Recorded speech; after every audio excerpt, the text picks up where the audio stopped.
Shirley and my good long friend May Wu. This was May Wu's idea, and I just love her to pieces. One of the brightest women I've ever met. And her friend Carol for inviting me here. And Dick Pence is not here today, but he pulled the pieces together so that I could be here. And I'm grateful for that. I need to do a little disclaimer. When I speak, I only speak for myself. I'm affiliated with numerous organizations, but I only speak for myself because sometimes I get a little rowdy, a little controversial, and I don't want to get other organizations in the doghouse. Also, I brought a small quantity of 2 books that I've written. One of them, the first one, Going to Pieces, has a marvelous chapter about the Crow Reservation in Montana. If you folks recall the movie Thelma and Louise, and these 2 wacky ladies that took a road trip, well, myself and a videographer took a road trip from Washington State to New York across 17 Indian reservations. And we held the camera up because mainstream media will not tell you what the reality is on the reservations. And those voices that live there are absolutely unheard, and many of them are afraid to speak. But we held the camera up to tribal families and members, farmers, cattlemen, sheriffs, teachers, on 17 different Indian reservations. We were going to do this big documentary. We wound up having way too much video, and I promised everybody I'd get their story told.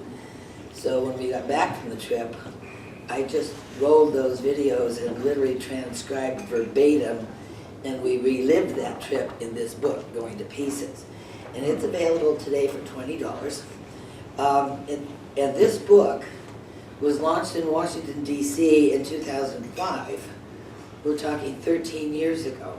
And it's still a really good seller. And it is still one of the few books that talks about what's going on. And the other piece, the reason it's still a good seller, is because most everything on reservations is far worse now than it was then. The other book was a recent thing I did for community leaders and elected officials. It's sort of a collection of my writings and work.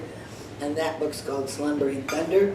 And it's really focused on issues where this is a good story of these 2 ladies that took a trip, but you accidentally get educated on Indian policy. This book is like a reference manual, a really good reference manual for community leaders and elected officials, Slumbering Thunder. So each of those books are... A reference for what? For how to deal, let's say that there's an elected official in a municipality who's getting told certain things from tribal leadership that may or may not be verified, maybe wrong, or how to contend with a larger government that seems to be overpowering a smaller government. The law is always on our side, but the problem is the politics and propaganda and emotional blackmail works against some of the local community leaders.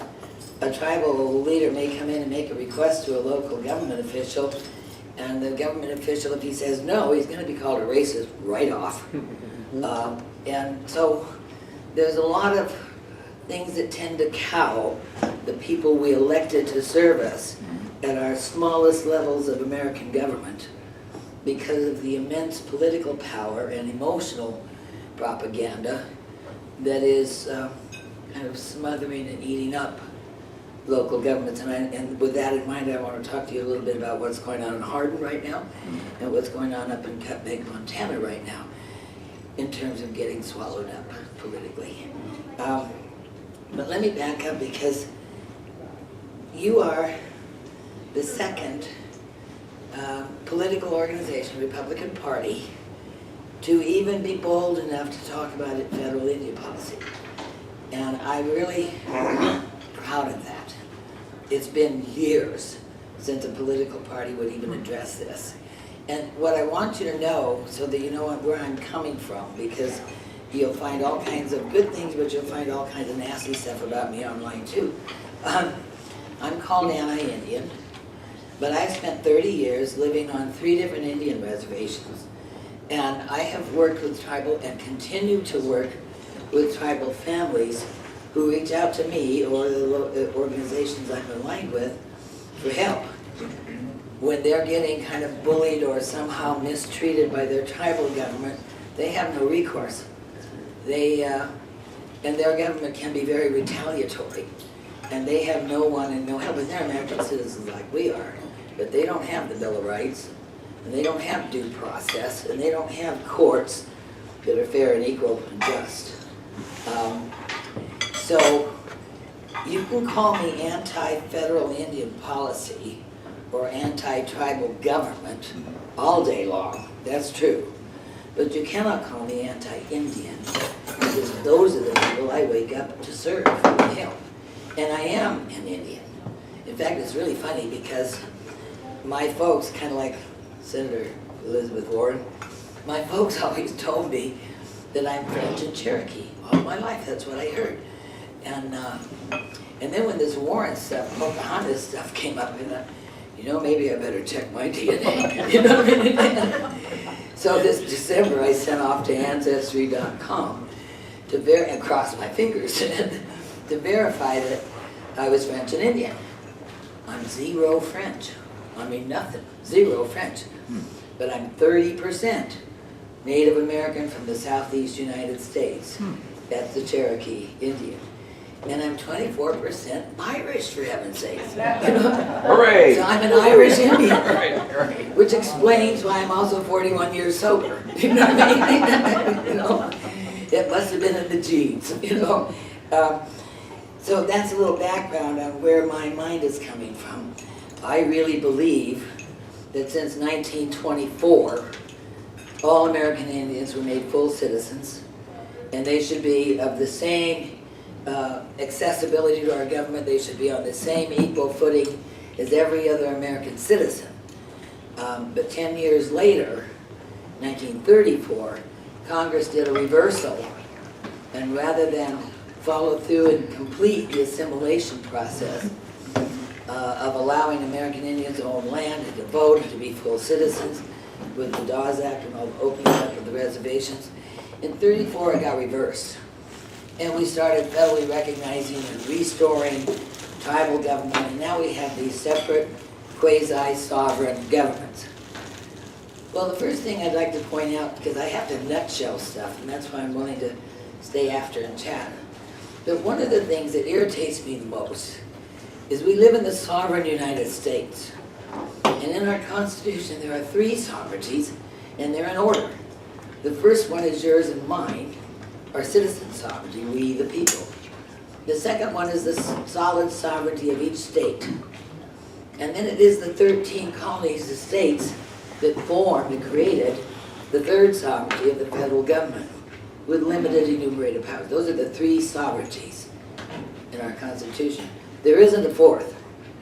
There is no tribal sovereignty or tribal government ever contemplated in the U.S. Constitution.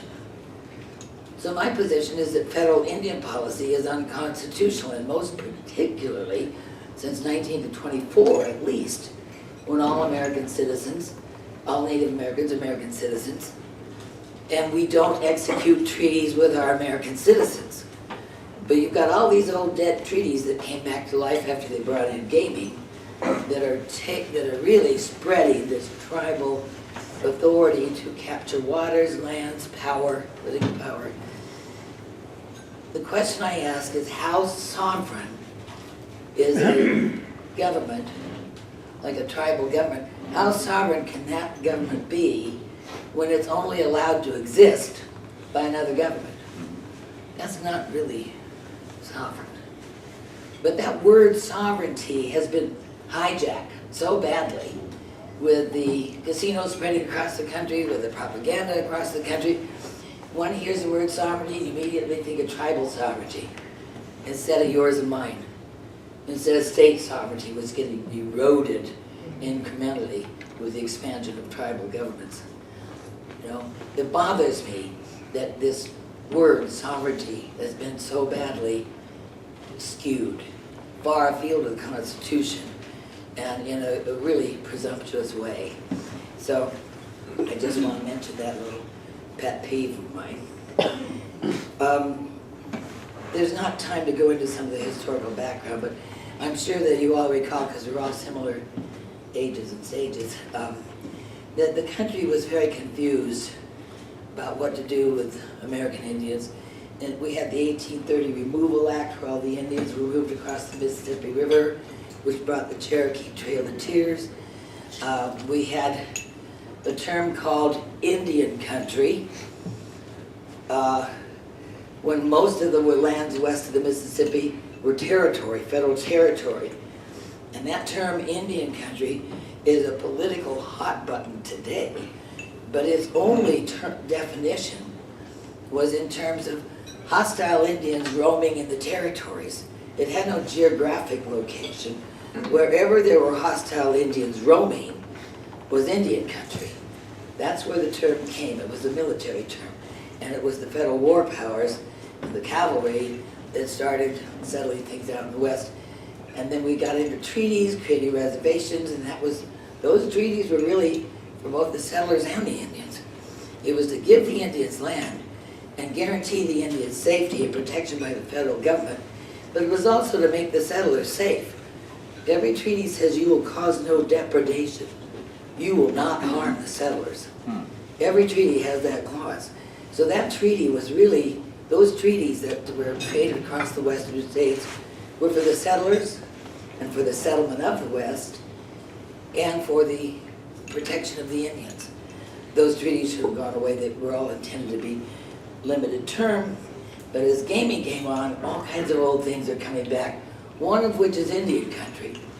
All of a sudden, the legal council in abundance, the legal industry is huge in Indian law. The tribal governments have teams and teams of lawyers, and all of a sudden they're bringing back old historic terms like Aboriginal land, like time immemorial, Indian Country. All these old historic terms that died long ago are now political tools to expand tribalism, taking over Bighorn County, Glacier County, Lake County, where I live on the Flathead. All these old historical terms are buzzing up with legal eagles behind them and tribal leaders pushing and paying for it. And of course your elected officials are coin operated. The reason I say coin operated, the reason I say coin operated is because a couple of things happened when gaming came on and the big money rolled out. The Indian Gaming Regulatory Act of 1988 was intended to provide poor tribes with a revenue to upgrade the quality of life on their reservations. It was intended for economic development of the reservations. And as the revenue increased in their gaming, the tax-paying federal subsidies would reduce and tribes would become truly self-sufficient. Well, the American gaming industry jumped right into that, and they created casinos across the country. They went to town tribes and said, we'll get you federally recognized, we'll buy your land, we'll build your casino, but we'll manage that casino for 7 years. And so all of a sudden, rather than destination gambling in Vegas or Atlantic City, we have what I call McDonald's for the mob. We have casinos across the country. And is that revenue upgrading the quality of life on the reservations? Absolutely not. And have the taxpayer dollars funding all the basic needs of 567 tribal governments, 567 now within our states, housing, health, education, tribal courts, tribal law enforcement, all the basic needs of every tribal government, you and I are paying for every year still. And that gambling money is free money. And it's used for 4 things. It's used to buy land, take it off the state tax rolls, put it into federal trust. It's used to buy lawyers. Let's market it, let's make legal, let's find liberal judges, and let's get time immemorial brought back. Let's get this quasi-sovereign authority chiseled in stone some more. You know? Let's get Aboriginal lands for those that migrated across from Asia. Let's get that in there too. And let's get all kinds of special preferences and perks for the indigenous people that were American citizens in 1924. So that casino money is free money. It's not covering the basic needs of the tribal government. And they buy legislators. And here's why and how they can do that. And it's been critical in Montana. In 2000, one tribe in New York wrote a letter to the Federal Election Commission. It was New York Oneida tribe. Ray Halbreder was their guy that has the Turning Stone Casino back there, was the one that wrote the letter through his legal counsel. He writes the FEC and he says, may we as a tribal government participate directly financially in Americans' elections. And the federal election, that FEC commission was then a 3-person appointed body, advisory, they issue advisory opinions, which are not supposed to have the force and effect of law. So the response to the New York tribe was, well, we see your tribal government as a government for purposes of self-governance and receiving federal subsidies, but we see your tribe as a person for purposes of elections. And yes, you may write a check from the general treasury, that's taxpayer dollars, you may write a check from your casino money directly to an incumbent or a candidate or a political party. Now imagine the influence of tribal governments whose annual operating budgets are usually 12 to 20 times the local county's annual operating budget. Imagine these tribes that can write these checks to incumbents and candidates and political parties times 567 and ask how that has swayed elections. In Washington state, you could put 3 little Washington states in the whole state of Montana. It's a small state. It has 31 very wealthy tribes. They own the Olympia legislature. They own the governor. They've owned the governor since Mike Lowry in 1990. They've had nothing but Democrat governors owned by those 31 tribes for 25 years. And the state sovereign authority of Washington state is just a thread. They own and control most of the waters of Washington state because those campaign dollars speak. That's why I call them coin-operated elected officials. And once in office, if that elected official who received those contributions happens to disagree or say no, they simply run somebody up against them and take them out. And so this, your county government, your city government, your state and federal governments may not participate financially in America's elections. And tribal governments should not be able to do so either. But they do, and have done so with abandon since 2000, right before the Bush-Gore election when dollars just rolled in. Here in Montana, it got worse. Not only can they buy the politicians and participate financially, but the Crow tribe and the ACLU sued the state of Montana and said, you know, these polling places are just too far apart, too far away for our Native Americans. And so the ACLU, the Crow tribe, won. And the tribe was able, and I think other tribes too, was able to have additional polling precincts, more convenient to the tribal members, and they put those polling precincts on federal trust property within the reservation, where the Secretary of State has zero authority, oversight, or enforcement. And the non-Indian voters, or poll watchers, were asked to leave. And so, and Senator Tester patrolled and marketed and campaigned around all 7 Indian reservations throughout 2006. And the late arriving ballots from the Crow tribe, late after midnight, something like 2 a.m., gave Senator Tester the election over Conrad Burns by just a couple thousand votes, but it got him in. And Tester became the 51st senator, Democrat senator in Congress, and it changed the power in Congress and the Senate when Tester got in. That was 2006. That's how he got re-elected in 2012. That's how he is likely to get re-elected in 2018, which is why I'm really glad to be here, and I want you to know about that. I have a good colleague, Chris Cortlander. He's the owner of the longtime friend of mine, brave man, owner of the Custer Battlefield Museum down in Gary, Owen. And Chris was totally persecuted by the federal government and whatnot. And Chris and some of the folks in Hardin were screaming bloody murder. They were doing affidavits in 2006 in that election and early 2007. They were sending affidavits. They were on the phone to the Secretary of State then, to William Mercer, who was the federal U.S. attorney then. And they finally sued, and I was one of my organizations was a part of the plaintiffs in that lawsuit, where we sued the state of Montana for having fraudulent, for having polling places on lands where the Secretary of State has no enforcement. His only job is free and fair elections. And guess who was the attorney defending the state of Montana?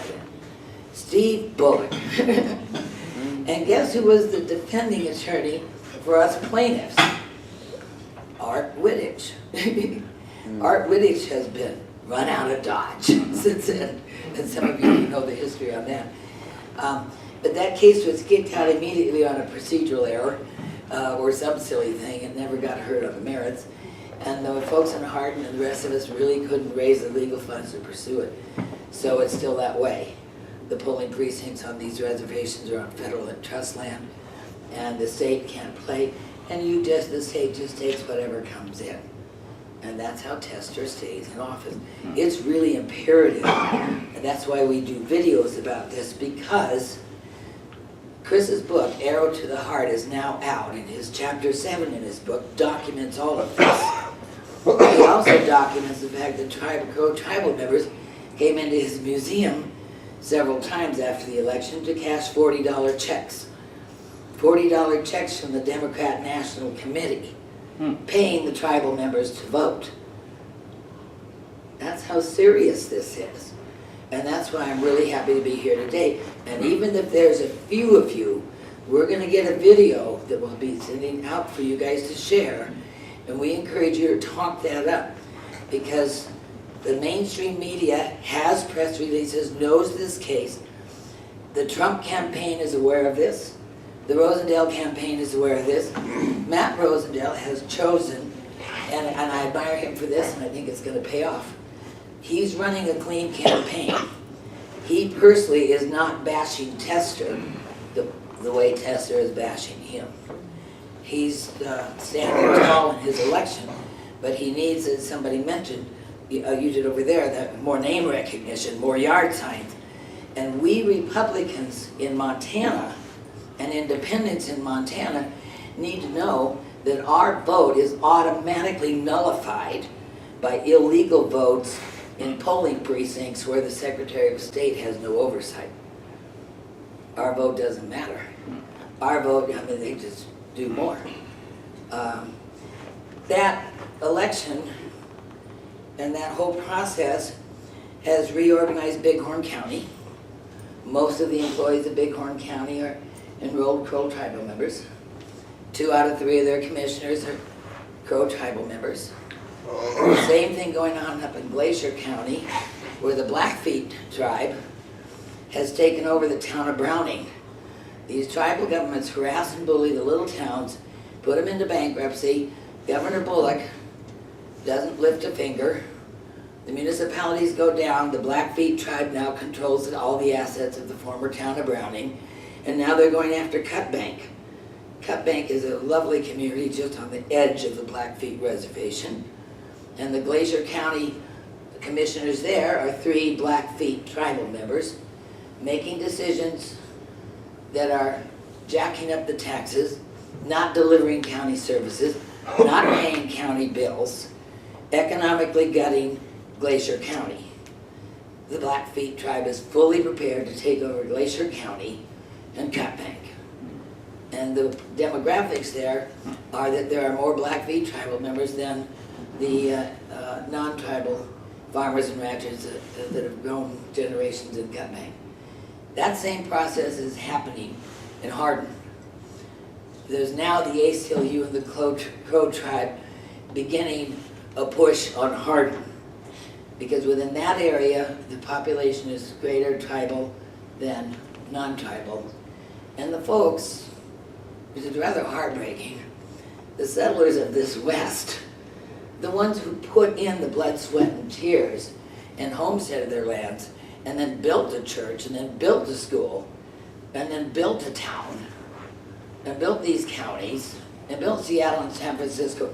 The settlers who built this West are now getting driven off by this tribalism and the big money expanding. It's just that simple.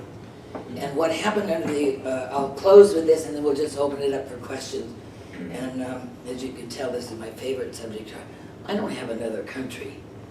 I really don't have another country.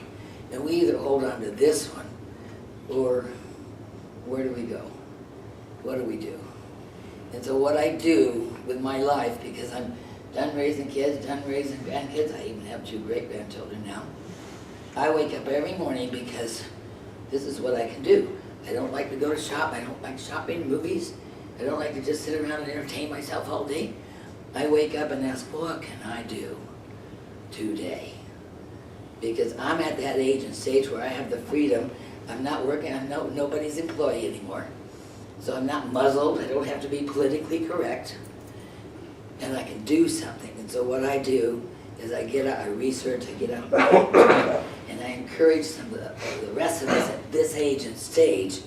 We learned what our country's about. We know what the Constitution is about. And the generations below us are lacking. And so it's some of us old folks that have to carry this message. Or I have 2 great-grandchildren that may no longer live in the United States. It was that close with this 2016 election. I think had it gone the other way, we would be part of the one world order within 10 years. I really think we would have been. We just dodged a bullet, but we're not out of the woods. So I wanted to just close with the thing I saw on television this morning. The former administration, the Obama administration, out where I live on the western Montana, the Ronan, the Flathead, we are battling a huge water war and water compact that is technically dead at the moment, but the pressure is still on. And our farmers survived because we had a long, deep snow and a wet spring. And our farmers and cattlemen are doing fine anyway, so far. But the Obama administration, where I was focused on water, I moved my family out here to help fight these water wars. The Obama administration, where I was looking at water, I was missing the big picture. What the Obama administration had done, it had pretty much gutted manufacturing. It kind of nailed the auto industry, just blew healthcare skyrocketing. It was taking down all levels of our economy. It was burdening and diminishing the middle class. And what the Obama administration was doing in the western states was attacking food production. Food production. And the tools were the Endangered Species Act. The San Joaquin Valley was 20% of America's food production. It's a big dust bowl now. Under the Endangered Species Act, it's some little smelter fish or something. The 4 dams in Klamath that the federal thugs are hell-bent to take down, that destroys the farming and ag and cattle industry in Northern California and southwestern Oregon. The federal government uses tribes as political pawns, very willing pawns. You know, you should have the water off reservation too. And so the Obama administration has gone right after using the Bureau of Land Management, if it's cattle, with the Bundys and the Hammonds. If it's the Bureau of Land Management, Fish and Wildlife, the Endangered Species Act, even the USDA, it has used those alphabet federal agencies to bypass states, go directly on the landowners, and just terrorize them for decades. And it ramped up seriously under the Obama administration. So this morning, we're in our room, I'm a Fox News addict, and up on the screen comes Obama. It's like, he's back, you know what I mean? And my immediate thought was, good, because I think the American people are, us deplorables, us forgotten, us silent majority, we know how bad we got hurt. We know we don't want to go back there. And I hope his face is on the screen between now and November, because I think it's going to energize us to say, no way. We'll get every Republican in we can. We'll get every voter registered we can. No way is this country going backward again. We barely survived ourselves. Carol wanted me to make another little announcement that you never hear in mainstream media, and you won't hear it on you won't see it on any of the Indian industry websites or anywhere. And that is that the one federal entity that is hearing us and that has not been touched by the gaming money and the politics is our U.S. Supreme Court. You have to get the cases up there, and they have to take the cases. But on the subject of a tribe and government and their sovereign immunity, a contractor, and this has happened many times, a contractor can sign a consent agreement to build something, submit his invoice and not get paid, and the contractor just gets stuck. He can't sue because they have tribal sovereign immunity. And that's been a nasty game, and that's one of the reasons there's not a heck of a lot of economic development going on reservations. Once burned, twice learned, and nobody's just jumping in to get unpaid or otherwise mistreated by a tribal government that doesn't hold up its end of the bargain, because they've got that tribal sovereign immunity, and it was a broad immunity. The U.S. Supreme Court, a few years ago, narrowed tribal sovereign immunity to no longer apply to its elected officials or employees or appointed officials or volunteers. Tribal sovereign immunity no longer applied to tribal people. Now, you don't hear that anywhere, but that's what the Supreme Court had ruled a few years ago. This last session, the Supreme Court ruled that tribal businesses and corporations are no longer eligible for tribal sovereign immunity either. The only remaining tribal sovereign immunity is the actual tribal government itself, not their people, not their corporations or businesses anymore. But when tribes come knocking on Hardin's door, Cutbank's door, where I lived in Hobart, my goodness, I was hired by the village of Hobart, Wisconsin, because the tribe there was bullying them so badly. Their attorneys had walked into the elected officials in this lovely town and said, prepare to become extinct. We're taking your municipality down. And they hired and brought me out there, and we fought back. We took a public whipping for it, but the law's on our side, always is. And these fellows, these elected officials of Hobart decided that the spending the legal money to sue was worth the risk, because the long-term loss of property tax with land going off the tax rolls, the long-term pain for the municipality was a larger dollar than what they would spend defending themselves against the tribe, and that has paid off immensely. The tribe sued that village. I was there 8 years. The tribe sued 11 times, and this village defended itself 11 times. We won 9 of them, and they haven't lost the land off the tax rolls since I got there in 2008, and they've now expanded. Hobart's doing fine because they stood up. These elected officials, they didn't care if the Green Bay Press-Gazette was calling them racist and not getting along with the poor Indians, whose annual operating budget was $573 million, and Hobart, full-service municipality, their budget was $4 to $5 million. But the perception was, oh, Hobart's picking on those poor Indians, the poor Oneidas. They were frickin' wealthy Oneidas, just romping and stomping all over the area. But as soon as we started publicizing that truth, standing up, taking the noise, standing on the law, Hobart is thriving. It's the fastest growing community in Wisconsin, and it's got the respect of its colleagues everywhere. And I would that our Montana elected officials at the town, municipal, county level would do the same. I would really encourage you to write this down or pick up this card, thiswestisourwest.com. Laura Lee she's been so generous of heart and spirit and talent. Number one, she drew the cover. She designed the cover of this beautiful book. She was very creative that way, and she's a great videographer and a good friend. We just love to travel together. And Laura Lee has established this website, and it has a link for every state in the western area. And there's an abundance of information on this to read and share with your family and friends on this website. We are hosting in western Montana, in Whitefish, Montana, on October 13th, a workshop called A New Code of the West. And Laura Lee has done a marvelous job of organizing this. It's at a beautiful lodge with very reasonable off-season rates. And some of the guests will include Jeanette Finicum coming on Friday night before the workshop to show her movie on Lavoy Finicum, the Dead Man Talking movie. Ammon Bundy will be there. Chris Cortlander has quite a story to tell. Chris will be there. I will be there.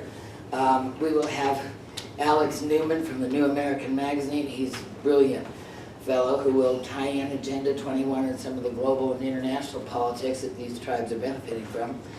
And Matt Shea, we have a couple of Idaho and Washington attorneys and legal counsel. And as I said, Ammon Bundy will be there. It's a really good gathering and a well-spent day at a very affordable price. So I hope you will consider joining us then. And Whitefish is gorgeous. And the lodge is wonderful. And the food's going to be great. And I can't wait to get there and hope to see all of you again.